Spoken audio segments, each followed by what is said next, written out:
नमस्कार दोस्तों, मेरा नाम है मनीष भारती और आप देख रहे हैं संस्कृति आईएएस यूट्यूब चैनल। साथियों, आज जिस टॉपिक पर हम बात करने वाले हैं वह आपके सोशल जस्टिस, सोशल इशू और राज्य व्यवस्था गवर्नेंस खंड से भी जाकर के जुड़ेगा।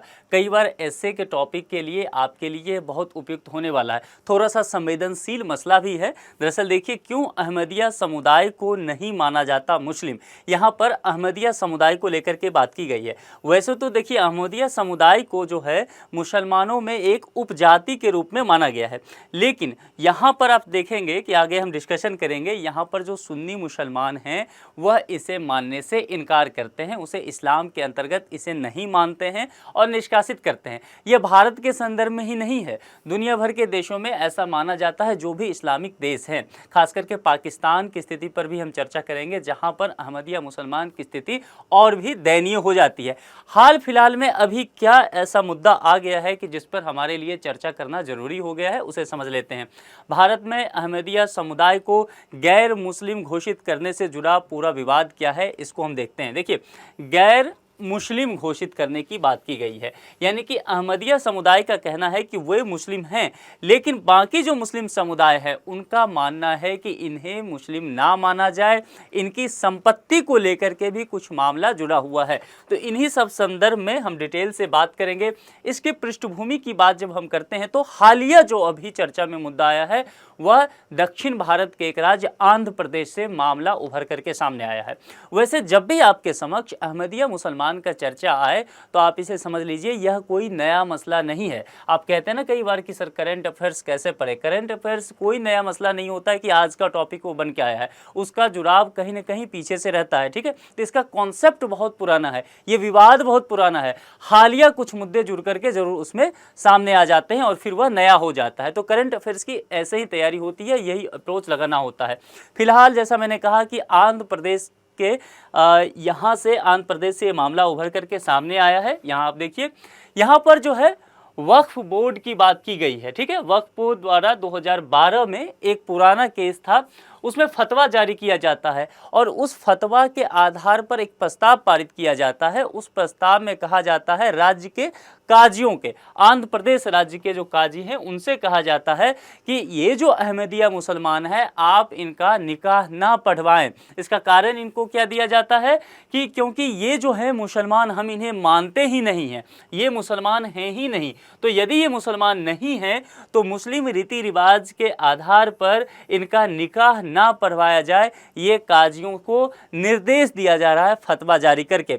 इसके खिलाफ जो है ये लोग पहुंच जाते हैं, अहमदिया समुदाय के जो लोग हैं वह आंध्र प्रदेश के हाई कोर्ट में पहुंच जाते हैं। वहां जाकर के इस मामले को चुनौती देते हैं कि जनाब देखिए, हमारे खिलाफ वक्फ बोर्ड ने एक फतवा जारी किया है और काजियों से यह कहा है कि इनका सामाजिक बहिष्कार किया जाए। अदालत उस समय काफ़ी तत्परता से इस पर एक्शन लेती है और इस प्रस्ताव को स्थगित कर देती है। ठीक है, लेकिन अब ये प्रस्ताव क्या वहाँ स्थगित तो होता है। वर्तमान मुद्दों को आप देखेंगे तो आप निष्कर्ष पर खुद ही पहुंच पाएंगे कि ऐसा होता हुआ नहीं दिखता है। अदालत के आदेश के बावजूद जो है आंध्र प्रदेश के वक्फ बोर्ड द्वारा इस साल फिर से फरवरी में दोबारा एक प्रस्ताव पारित किया गया है और इस प्रस्ताव में अहमदिया समुदाय को फिर से गैर मुस्लिम करार दिया गया है।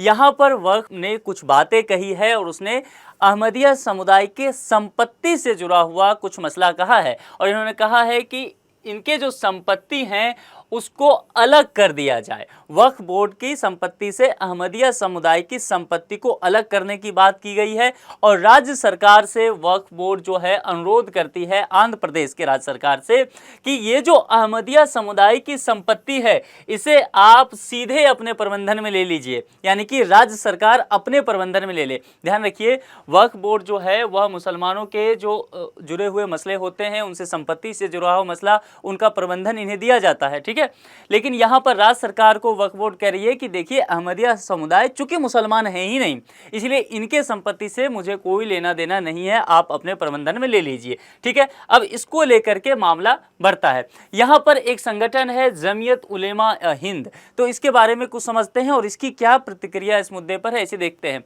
आंध्र प्रदेश वक्फ बोर्ड के अहमदिया समुदाय को गैर मुस्लिम घोषित करने को लेकर के इसने अपना क्रिया दिया है और इसने कहा है कि यह बिल्कुल सही फतवा है, सही निर्देश दिया गया है और जितने भी मुस्लिम समुदाय के लोग हैं वे सर्वसम्मत रूप से यहाँ पर जो आंध्र प्रदेश की वक्फ बोर्ड है उससे अपनी सहमति जताते हैं। यहाँ पर जमीयत उलेमा ए हिंद का यह कहना है। इस पर अहमदिया समुदाय की क्या प्रतिक्रिया अभी हाल फिलहाल में आई है, इसे समझते हैं। देखिए, अहमदिया समुदाय निश्चित तौर पे लंबे समय से एक पीड़ित समुदाय है। मुसलमान वर्ग में अगर देखें तो इसने केंद्र सरकार को एक पत्र लिखा है और केंद्र सरकार को एक पत्र लिखते हुए आंध्र प्रदेश में उनके साथ जो भी स्थिति चल रही है उससे अवगत भी कराया है। और वक्फ बोर्ड ने जो कहा है संपत्ति को लेकर के या काजियों को जो निर्देश दिए हैं फतवा के माध्यम से कि आप इनका निकाह ना पढ़वाएं, इन सभी मामलों से केंद्र सरकार को यह अवगत कराती है और कहती है कि देखिए, हमें इस्लाम से खारिज करने का एक प्रस्ताव पास हुआ है, तो आप इस पर प्रतिक्रिया अपनी दीजिए, आप एक्शन लीजिए।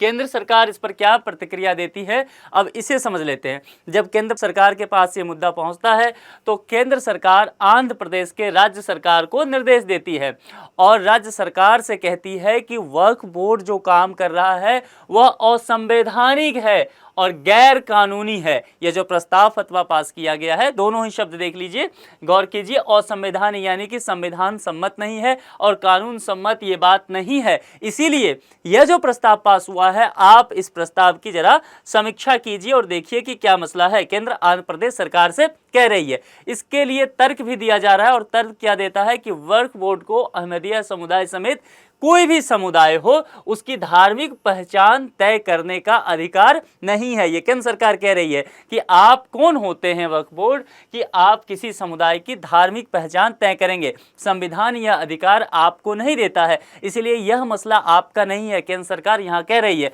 और कह रही है कि ना तो ये उनकी जिम्मेदारी दी गई है और ना ही ये उनका अधिकार क्षेत्र है, फिर वो ऐसा नहीं कर सकते और यदि उन्होंने ऐसा किया है तो वह असंवैधानिक है, गैर कानूनी है, उन पर तत्क्षण कार्रवाई करने की जरूरत है। अब ये पूरा मुद्दा जो है अल्पसंख्यक मामले मंत्रालय से जुड़ा हुआ है, तो जाहिर तौर पर यह बात है कि अल्पसंख्यक मामले के मंत्रालय भी इस स्तर पर हस्तक्षेप करेगा। मंत्रालय का कहना है कि अहमदिया समुदाय को काफिर और गैर मुस्लिम घोषित करने का जो मसला आया है, अल्पसंख्यक मंत्रालय ने इसकी निंदा की है।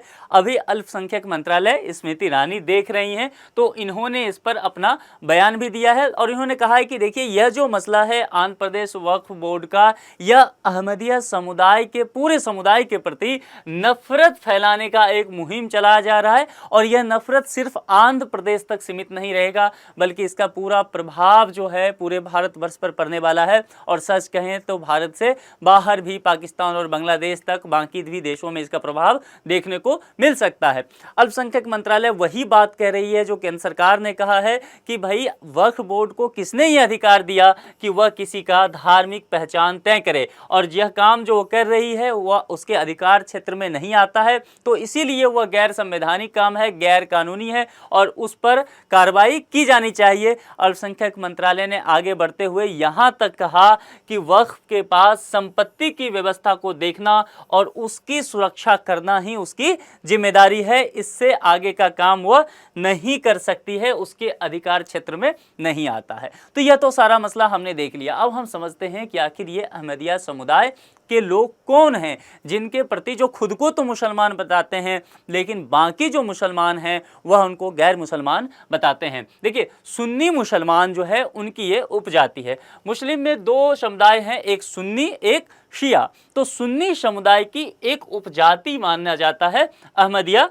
मुसलमान को। अब यहाँ देखिए, अहमदिया मुसलमान यहाँ पर मिर्ज़ा गुलाम अहमद हैं, तो इनके ही नाम से अहमदिया निकलता है, यानी कि मिर्ज़ा गुलाम अहमद के जो अनुयायी हुए उन्हें ही आगे चल के अहमदिया मुसलमान कहा गया। हम मिर्ज़ा गुलाम अहमद के बारे में भी थोड़ा सा डिटेल से पढ़ेंगे और अहमदिया को भी समझ लेते हैं। देखिए, 20वीं सदी की शुरुआत में इस्लाम के पुनरुद्धार के लिए एक आंदोलन चलाया गया। पुनरुद्धार करने का मतलब होता है कि किसी भी धर्म में जो कुरीतियाँ हैं उसको समाप्त करने की बात की जाती है, शिक्षा पर जोर दिया जाता है, सामाजिक उत्थान पर जोर दिया जाता है, कहीं महिलाओं से जुड़ा हुआ मसला है तो उसके जन कल्याण के लिए कार्य किया जाता है। तो ये सब काम उस समय किया गया 20वीं सदी की शुरुआत में। और इसके प्रवर्तक कौन हुए? मिर्ज़ा गुलाम अहमद। ये नाम आप जरूर याद रखिएगा। इनके अनुयायी ही खुद को अहमदिया मुस्लिम कहने लगे। अब यहाँ समझिए, इनका मानना होता है कि मोहम्मद साहब जो हैं आखिरी पैगंबर नहीं है। अब मुसलमान जो है मोहम्मद साहब को आखिरी पैगंबर मानते हैं, लेकिन अहमदिया मुसलमान के बारे में कहा जाता है कि वह मोहम्मद साहब को आखिरी पैगंबर नहीं मानते हैं। मिर्ज़ा गुलाम अहमद मोहम्मद के बाद के नबी होते हैं, जो मैसेंजर कहते हैं या दूत कहते हैं। पूरी दुनिया में इस्लाम को मानने वाले मोहम्मद को ही आखिरी पैगंबर मानते हैं और कुरान को पवित्र पुस्तक मानते हैं और आखिरी पुस्तक इस्लाम का मानते हैं। लेकिन जो अहमदिया मुसलमान होते हैं उनके बारे में कहा जाता है कि वे कुरान को भी आखिरी किताब नहीं मानते हैं, इसीलिए बाकी मुसलमानों से बेहद अलग माने जाते हैं। मिर्ज़ा गुलाम अहमद, इनकी ये तस्वीर आपने देखी है। मिर्ज़ा गुलाम अहमद ये हैं।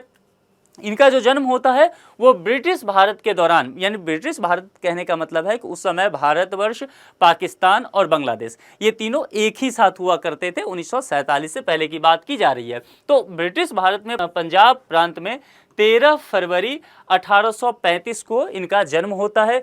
और जैसा कि मैंने पहले ही कहा कि मुस्लिम समुदाय में इन्होंने व्याप्त कुरीतियाँ देखी, तो इन्होंने निश्चय लिया कि मैं अपने जीवन को सामाजिक कामों में समर्पित करूंगा और जो हमारे समुदाय में कुरीतियाँ हैं सामाजिक, उसे मैं दूर करूंगा। और इसके लिए उन्होंने शिक्षा को एक आधार बनाया और शिक्षा को आधार बनाते हुए काम प्रारंभ किया। 1889 में अहमदिया आंदोलन इन्होंने चलाया। मिर्ज़ा गुलाम अहमद का कहना था कि ना तो हजरत मोहम्मद आखिरी नबी हैं और ना ही कुरान आखिरी किताब। यहीं पर आकर के बाकी जो दुनिया भर के मुसलमान हैं इनसे असहमति दर्ज कराते हैं और यही कारण है कि इनके जो अनुयायी हैं, जिनको अहमदिया मुसलमान कहा जाता है, मुसलमान उसके खिलाफ होते हैं और उन्हें गैर मुस्लिम करार देते हैं। इन्होंने खुद को नबी घोषित किया। इन्हीं विचारों के कारण मुस्लिम समुदाय के लोगों के द्वारा उनका विरोध किया गया।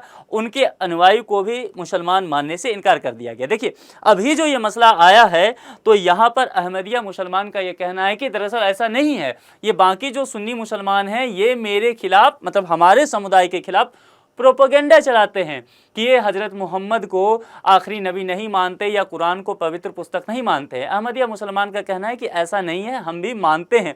लेकिन लंबे समय से यही बातें चली आ रही है, पक्ष विपक्ष दोनों का अपना अपना तर्क है। अब ये देखिए, दुनिया भर में अहमदिया मुसलमान कहाँ कहाँ फैले हुए हैं, उनकी आबादी पर एक बार आप नज़र दौड़ाइए। इनकी संख्या बहुत अधिक नहीं है, तकरीबन 1 करोड़ के आसपास इनकी संख्या होगी। हालांकि बहुत जगह पर्याप्त डेटा का अभाव है। लेकिन मान लीजिए कि भारत, पाकिस्तान में काफ़ी अहमदिया मुसलमान हैं, तो भारत हो गया, पाकिस्तान हो गया, बांग्लादेश हो गया, अफ्रीका के कुछ देश हैं, वहाँ भी अहमदिया मुसलमान की ठीक ठाक आबादी है।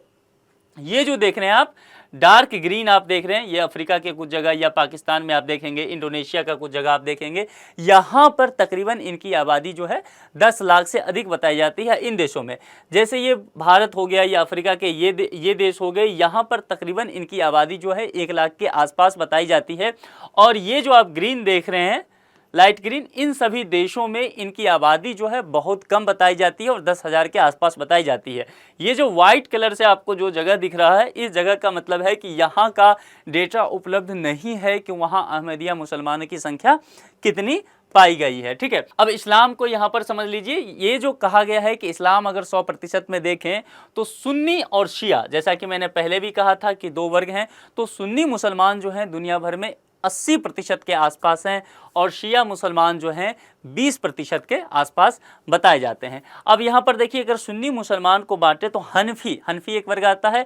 हनफी में देवबंदी और बरेलवी 2 अलग अलग उपधाराएं होती हैं और ये कहाँ पाए जाते हैं? तो भारत हो गया, पाकिस्तान हो गया, बांग्लादेश हो गया, अफगानिस्तान, इस एरिया में। और मालिकी जो है मिडिल ईस्ट वाले क्षेत्र में पाए जाते हैं। शाफई जो है मिडिल ईस्ट और इंडोनेशिया के क्षेत्र में। और हम्बली जो है कतर, सऊदी अरब, कुवैत में। यहाँ पर आप देखेंगे फिर बहावी वाले दक्षिण एशिया और मिडिल ईस्ट में।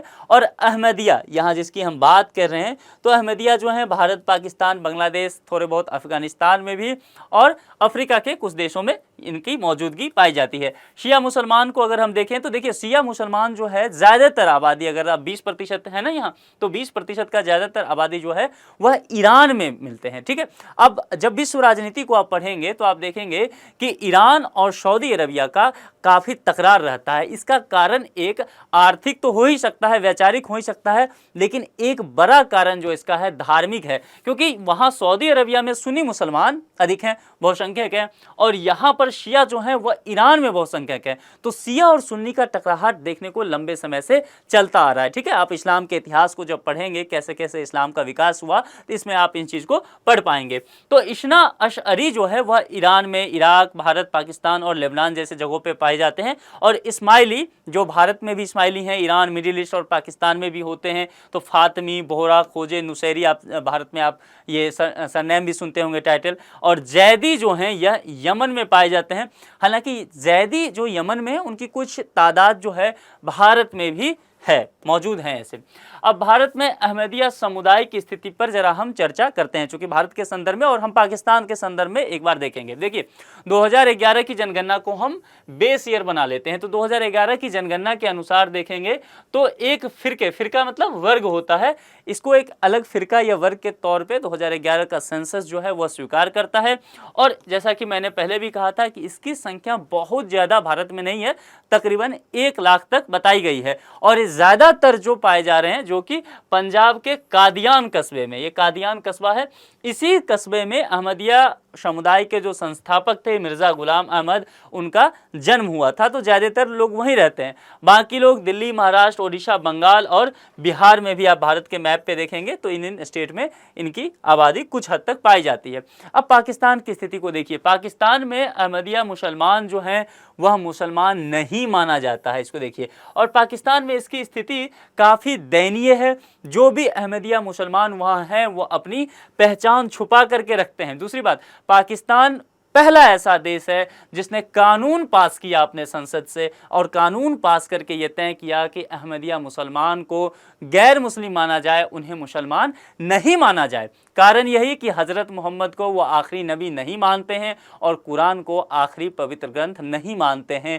तो उनका कहना है कि फिर आप इस्लाम के तहत नहीं रह सकते हैं। इसीलिए 1974 में पाकिस्तान की संसद ने अहमदिया समुदाय को गैर मुस्लिम करार दिया था। और पाकिस्तान में अभी जो भी इनके धार्मिक स्थल हैं अहमदिया समुदाय के, उस धार्मिक स्थल के जो मीनार हैं उस मीनार को ढा दिया जा रहा है, उस मीनार को हर जगह से तोड़ा जा रहा है। और जहां भी इनकी आबादी पाई जा रही है इनका बड़े स्तर पर उत्पीड़न भी किया जा रहा है। ऐसी रिपोर्टें आप दुनिया भर में देखेंगे। बीबीसी ने बहुत अच्छा इस पर एक डॉक्यूमेंट्री भी तैयार किया है, आप चाहें तो उसे देख सकते हैं। अब इस मुद्दे से एक संभावित प्रश्न क्या आ सकता है। देखिए मिर्ज़ा गुलाम अहमद, मैं पहले भी कहूँ कि ये नाम बहुत अब चर्चा में आ गया है। तो अहमदिया आंदोलन आप अच्छे से पढ़ लीजिएगा और मिर्ज़ा गुलाम अहमद के बारे में अच्छे से डिटेल से आप जान लीजिएगा।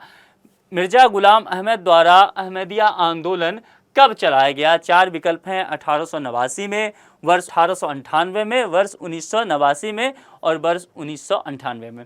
ये 4 विकल्प हैं। आपको जो भी सही लगे आप कमेंट बॉक्स में ज़रूर लिखिए। मुझे अच्छा लग रहा है कि आप लोग बड़े तादाद में कमेंट बॉक्स में प्रश्नों का जवाब दे रहे हैं। और कल तो जिन लोगों ने जवाब दिया है 100% सही जवाब आपका कल के प्रश्न का रहा है। तो ऐसे ही एफर्ट लगाते रहिए ताकि हमें पता चले कि आप लेक्चर का सही फ़ायदा उठा पा रहे हैं। तो इस लेक्चर में इतना ही रखते हैं, फिर किसी दूसरे मुद्दे के साथ आपसे जुड़ेंगे, मुलाकात होगी, फिर बहुत सारी बातें होंगी। अपना ख्याल रखिए।